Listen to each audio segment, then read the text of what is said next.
بسم الله الرحمن الرحيم. الحمد لله رب العالمين،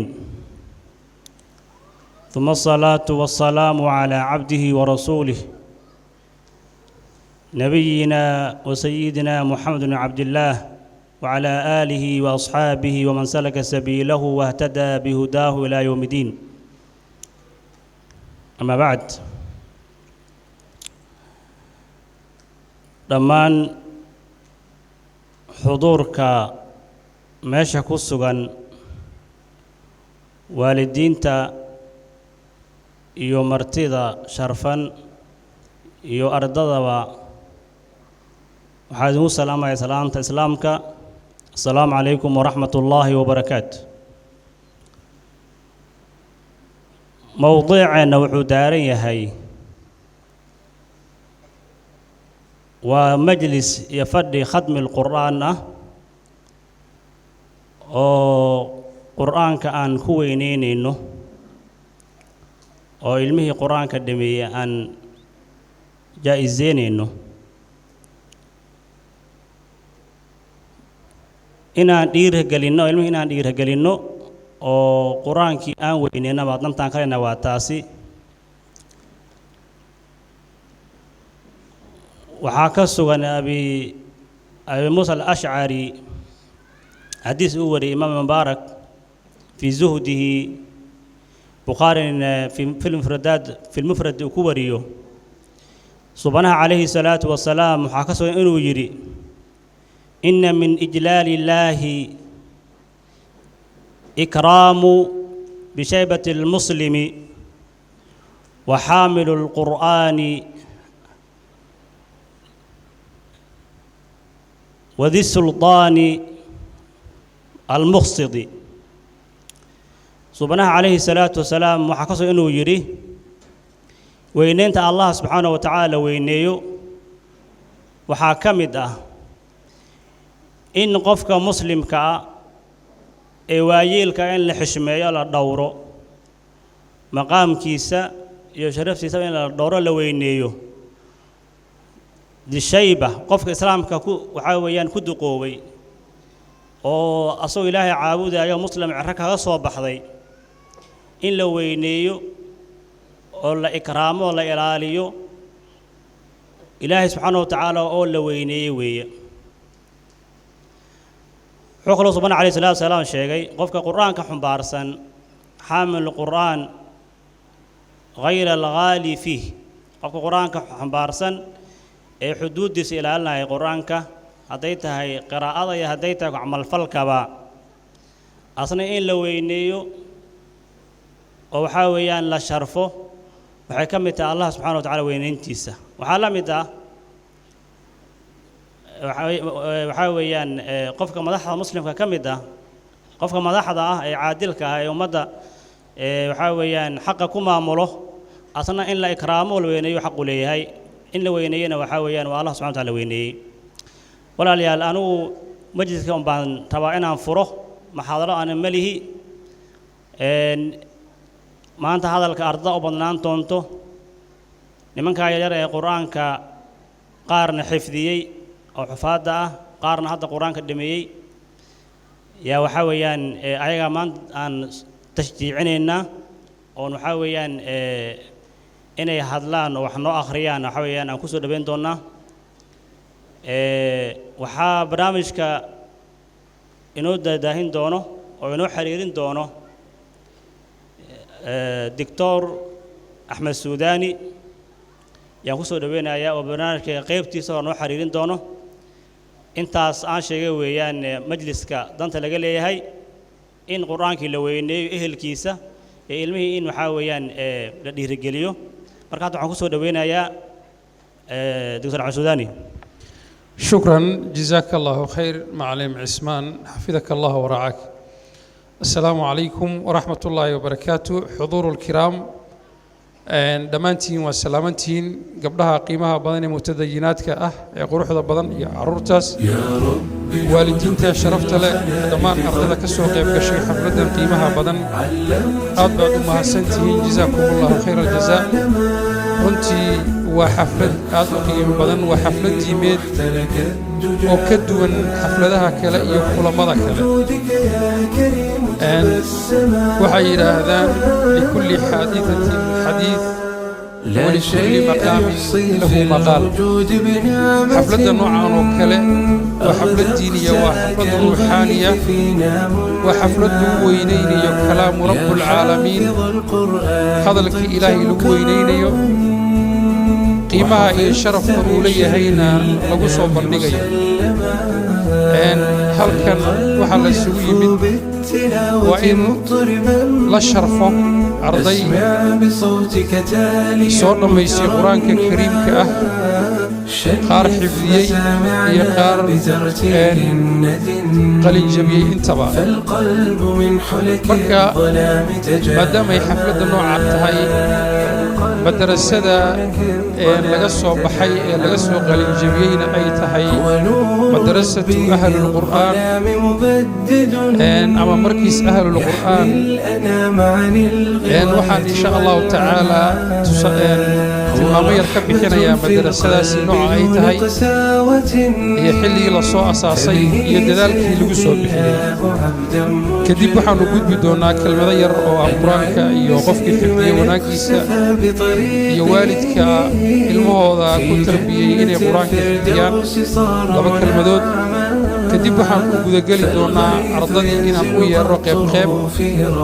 سيوك له الرئيين قرآن كاللغفره كلمة ترحيبك تفسيرك قرآن كاللغة إنجليزك كوبي دونا إلى إيوم وحيابا بدن وقروح بدن وصوبا لي دونا إن شاء الله تعالى نشيدوين أف صومالي بها كميدة وقبل يرير أو عد معانا أيدين قادي دونان وحن إلهي كرجيني يا سبحانه وتعالى حفلة دين إني نقطة مد قيمة بدن أو كتابك إلهي سر الله قاضيو أرضا أنا مسكح دوضا يعقوش وضا لقول لسيو أن ساعي يوكل هورين دونتا إن شاء الله تعالى أن مدرسة أهل القرآن سياد ولا صعوتان با ومدرسة المين أي دكتان المها يجو أي دكتان عرورتان قروح ذا بدن أي دكتان ومدرسة برايف ذا ورنتي خير الله سي ولكن مع علي يوسف وأساس كذي لها لبكون يتبنكي صوب لابتي كو يتبنكي هنقاضي إلى يمان تيتو وحلقو برتو أو لقى أفلحيو oo quraanka laga dhameeyay mar waliba dufcad ay ka soo baxayso runtii waxa wax farxad ila ay amaanta inay halkan fadhiyaan dadkii lagu asaasay oo ay koow ka tahay maama Khadiijo Axmed Raabi iyo dhammaan waalidiinta kale oo aan runtii magacyadooda halkan lagu soo koobi karin oo asaaskii carruurtii ugu horeysay halka lagu bilaabay iyagu ay dhaleen oo ilmahoodu ay ahaayeen waa farxad weyn runtii inay xafladda nala joogaan qayb ka yihiin maanta waalidiinta halkan fadhido oo ka qayb galayso xafladdan qiimaha badan madrasatu ahlul qur'aan juhdiga uu soo bixiyay macallim Yuusuf iyo macallim Jaamac iyo ragii la midka ahaa ee ka soo qayb qaatay إلهي وحو قدري سبحانه وتعالى إنه إلهي مكنسيي قري أي إيغا ليهين أو أي إلما وحكو بران ووالدين تا أي كقيب قاتين قريا سيدي لو قادي لها عيل لقد حقضي مسقولا نظيفة لقى سميي دولكي سمترار لقد ديغي أرضي لو وضا ديغي كوريس يميساس قالئة وآدو قيمة بدن قوبتنا نظافة دي أي آدو سريسو رنتي مركان صوب وقضي aad baan runtii ula dhacay madrasa private oo lamida ma jirto gobolkan aan deganahay Eastern Cape meelo badan oo tagay ma jirto madrasa tani lamid ah ilaa naysna waan tagay dacwaan u tagay iyo barnaamijyo kale oo jaaliyadaha ah xagan keenay ilaa East London mid lamida ma jirto runtii oo madrasa private oo qiimaha iyo tayada leh oo gobolkan ku taalo ma jirto waa madrasada koowaad runtii waxa loo sameeyay waa ubadka in si qurux badan wax loo baraa kitaabka Ilaahay lagu barbaariyaa subhanahu wa ta'ala oo halkaas ay ka soo baxaan jiil nadiif ah waad garanaysaa nadaafada iyo quruxda waxay ka qayb qaadataa moralka carruurta caafimaadkooda iyo maskax fiyo inay wax ku bartaan sidoo kale nadaafadda noocaas waa in guryaha laftooda laga helaa goobta uu canuga seexanayo meelaha uu tagayo waxa uu cunayo waxa uu isticmaalayo nadaafadaas mid lamid ah ayaa looga baahan yahay ilaa magaalada aad nadaafadeeda ka qayb qaadataan idinkoo dumara iyo waalidiinta dhammaan macal ardada waa loo baahan yahay oo biyo aan ku dhex noolano nadaafad leh ilmaheennana ay qaataan hawo nadiifa oo ay ku soo barbaaraan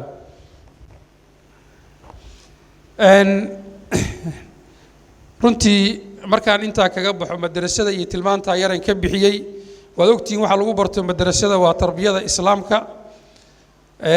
iyo quraanka kariimka oo lagu xifdiyo maca tajwiid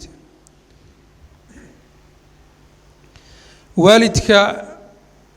ilmihiisa ku dadaala oo quraanka baridooda garab ku siiya u diyaariya markuu iskuulka ka yimaado siduu u tagi lahaa madrasada wax u baran lahaa jawiga quruxda badan wax ugu soo baran lahaa ilaahi subxaanahu wa ta'ala abaalmarin gaara ayuu u diyaariyay maalinka qiyaamaha marka la gaaro sida uu nabiga noo sheegay sallallahu alayhi wasallam xadiis saxiixa oo abu daawud soo saaray ilbaanina uu tasxiixinaya nabiga wuxuu yiri calayhi salaatu wasalaam waalidka ilmihiisa bare quraanka kuna amal falay maalinka qiyaamo marka la gaaro canuga isaga labadiisa waalid waxa madaxa loo surayaa uu yiri nabiga calayhi salaatu wasalaam taaj ayaa madaxa loo surayaa oo taaj ama crown maxaa la yiraahdaa waa baalka boqortooyada madaxa loo suray quruxda badan adduunyadan marka la joogo haddaan tusaale yar idinka siiyo taajka hadda loo xiro boqortooyada ingiriiska oo kale waa wax aad u qiimo badan oo laga sameeyo diamond waxyaabo kale qiimo ahaan marka lacag lagu qiimeeyana wuxuu joogaa baa la yiri 7 bilyan oo dollar macna 7,000 milyan oo dollar maxaad u malaynaysaa bini aadan baa ka bixinaya rabbul caalamiin qof uu sharfayo oo qiimo u yeelayo waxa loo surayo inta uu leeyahay nabiga calayhi salaatu wasalaam wuxuu yiri iftiinka ka baxaya taajka isaga ah wuxuu ka iftiin badan yahay qorraxda ayuu ka iftiin badan yahay waa taaj si gaara special ilaahay ugu diyaariyay subxaanahu wa ta'ala waalidka ilmihiisa ku dadaala ilmaha quraanka barta ee xifdiyayna wuxuu nabiga yiri calayhi salaatu wasalaam waxay la ahaanayaan la joogayaan malaa'ikta kiraamul barara hadday adduunyada joogaanna malaa'ig baa la fadhido oo la socoto oo meeshay joogaan la tagto hadday aakhira tagaanna waxay la joogayaan malaa'igta oo qiimo gaar ah ayuu ilaahay siiyay subxaanahu wa ta'ala quraanka marka in ilmaha la baro aad bay ugu fiican tahay haddii hadalka aan wadno waqtiga ayaa dheeraanayo waqtigana wuu isgurayaa marka waxaan u gudbayaa insha Allah ta'ala qaybtii ardada si aan xafladeena ugu sii gudagalno gudaha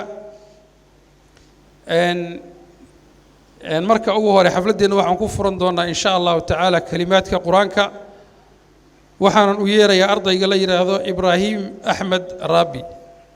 أعوذ بالله من الشيطان الرجيم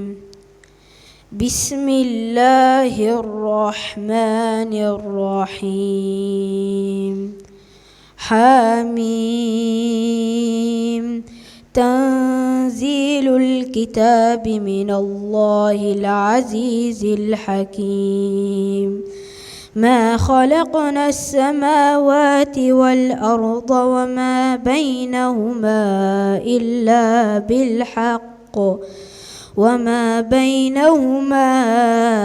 إلا بالحق وأجل مسمى والذين كفروا عما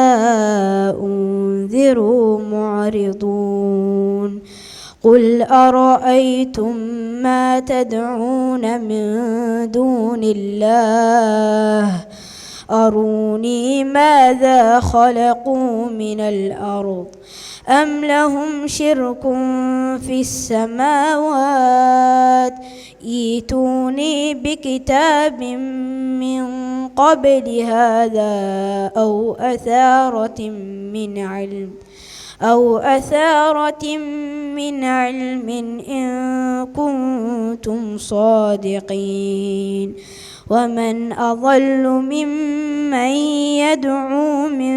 دون الله من لا يستجيب له إلى يوم القيامة من لا يستجيب له إلى يوم القيامة وهم عن دعائهم غافلون وإذا حشر الناس كانوا لهم أعداء وكانوا بعبادتهم كافرين وإذا تتلى عليهم آياتنا بينات قال الذين كفروا للحق لما جاءهم هذا سحر مبين أم يقولون افتراه قل إن افتريته فلا تملكون لي من الله شيئا هو أعلم بما تفيضون فيه كفى به شهيدا بيني وبينكم وهو الغفور الرحيم قل ما كنت بدعا من الرسل وما أدري ما يفعل بي ولا بكم إن أتبع إلا ما يوحى إلي وما أنا إلا نذير مبين صدق الله العظيم. إلهي خير هالسيو وبحاير قروح ذا بدن رحيبنتي ضد كان كسوق يبقى لي هالكن قروح ذا بدن والدين يو أرضي يو عقال السجوشرة يا معلمين با وحا ترحيبين تو سود وين دون اللغة العربية أرضي غير هذا عبد الرزاق نور توكي. الحمد لله رب العالمين والصلاة والسلام على أشرف الأنبياء والمرسلين سيدنا ونبينا محمد بن عبد الله وعلى آله وأصحابه ومن تبعهم بإحسان إلى يوم الدين.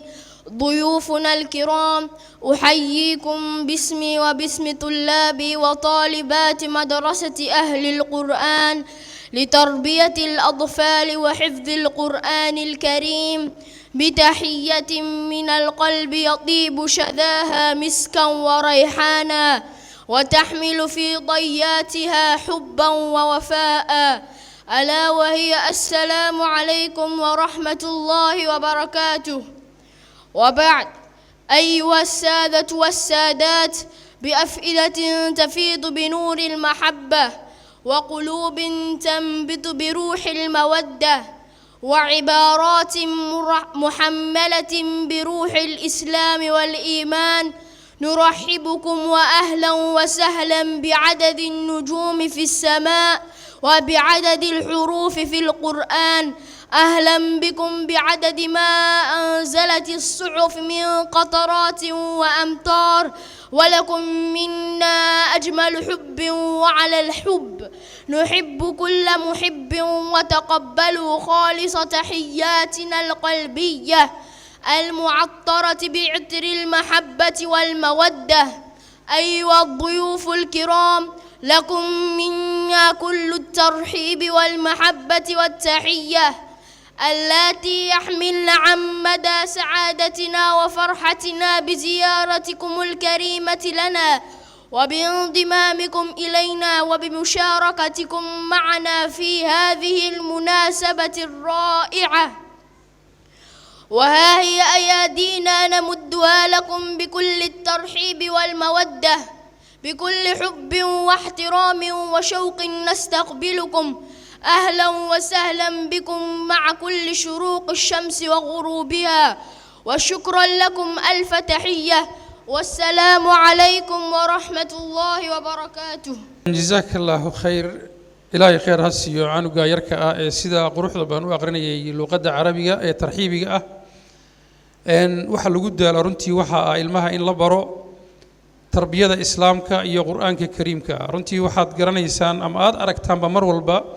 والدين بدن ووقتي يدقالك جري الموضوع إنه وحبران أو مركي جامعة هذا كبحنا كشلين يؤيني يدهيو هذا دين تباري لهن نبكنا ما هيست إن هذا قدام بينتي قبر هذا اللي على جامعات كبحضي master qaadatay ayaa maalinkii ugu dambeeyay nin gaal bay keensatay baa la yiri hooyadu waxay ku tiri hooyo ninkan ay guursanay markaas ay tiri muslim baa tahay gaalku ma guursan karo gabadhii waxay hooyadu ugu jawaabtay hooyo goormaan diinta ay sheegaysa ka baxay bay tiri aniga maba dhaweyn bay tiri jaamacadda dhiganayaan ka baxay laakiin haddaad ilmaha ku tarbiyayso shariicada islaamka iyo diinta baridooda adna waad anfici way ku anfici doonaan adduun iyo aakhiraba oo adoo dhintay ayaad ajirkooda heli doontaa oo qabrigu kugu imaan doonaa adduunyada inta joogtina saas ugu raaxaysan doontaa khayr Allah siiyo macallimiintii ku dadaalay arrinkaas waxbarashadaasi gaarsiiyay iyo waalidkii ku dadaalay juhdiga ku bixiyay ilmahooda meesha keenayba ardayga saddexaad ee u yeeraya waxa weeye Abdullahi Abdirazaaq oo fadliga Quraanka Kariimka noogu sheegi doono luqadda Ingiriisiga يا رب جودك في الخلائق قد هما بسم الله الحمد لله الحمد لله الذي كان بعباده خبيرا بصيرا وتبارك الذي جعل في السماء بروجا وجعل فيها سراجا وقمرا منيرا وهو الذي جعل الليل والنهار خلفة لمن أراد أن يذكر أو أراد شكورا خلق خلقه فأوجده وشرع شرعه فأحكمه لا لشيء سوى أن يعبده وحده لا شريك له وأشهد أن لا إله إلا الله وأشهد أن محمدًا عبده ورسوله صلى الله عليه وعلى آله وصحبه وسلم أما بعد فإن أصدق الحديث كتاب الله وخير الهدي هدي محمد صلى الله عليه وسلم وشر الأمور محدثاتها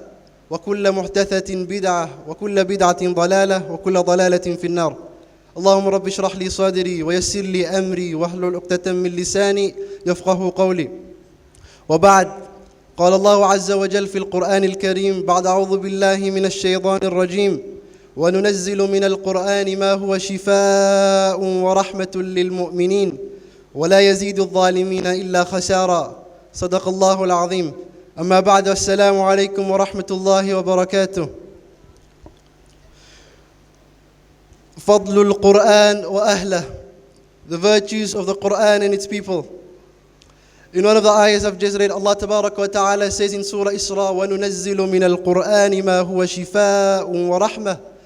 شِفَاءٌ وَرَحْمَةٌ لِلْمُؤْمِنِينَ وَلَا يَزِيدُ الظَّالِمِينَ إِلَّا خَسَارًا. Allah says we have revealed the Quran, which is a healing and a mercy to the believers, while to the wrongdoers it adds nothing but loss. Allah has stated that the Quran was revealed as a means of healing and mercy upon the mu'mineen. So what does it mean by a means of healing and mercy? Allah also says in the Quran, يَا أَيُّهَا النَّاسِ قَدْ جَاءَتْكُمْ مَوْعِظَةٌ مِّن رَبِّكُمْ وَشِفَاءٌ لِمَا فِي الصُّدُورِ وَهُدًى وَرَحْمَةٌ لِلْمُؤْمِنِينَ. Allah Tabarak wa Ta'ala specifies a type of shifa in this ayah. Allah says, شِفَاءٌ لِمَا فِي الصُّدُورِ, the healing or the cure for what's in the chest, which is obviously al-qalb, the heart. So there is a general mention that the Quran is a cure, but then there is a more specific mention that the Quran is cure for what's in the chest, which is the heart. This is where all the bad emotions, this is where all the doubts, jealousy, hypocrisy, depression, anxiety, it all resides here. It all resides here. Well, the Quran is going to heal all of that. Allah Azza wa Jal said, Allah Azza wa Jal uses the word shifa. Allah does not say dawa. Dawa is medicine, while shifa is cure. Lakin dawa, sometimes it works, sometimes it doesn't. Lakin ash-shifa, it's called a cure. It is not medicine, it's a cure. Yani Allah created, the words of Allah being poured onto the heart that Allah created. So basically, Allah Azza wa Jal, it instantly heals. So anyone who has taken this on board and who has made it a habit of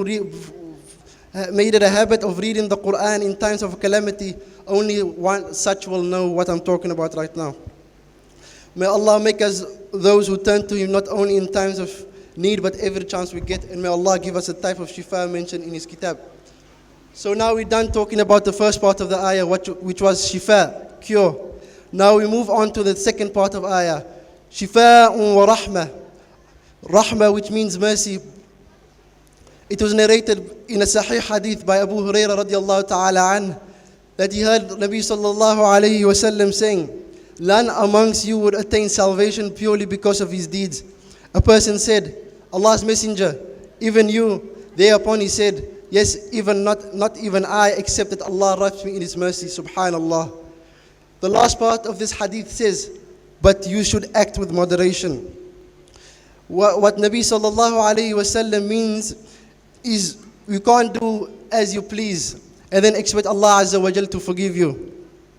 You should do your part in fearing Allah subhanahu wa ta'ala and not disobeying the commandments of the Almighty. But then, when we eventually do sin, we should ask Allah for His forgiveness and for His mercy. This is what it means by acting in moderation. Allah has mentioned Himself numerous of times in the Quran as Ar-Rahman,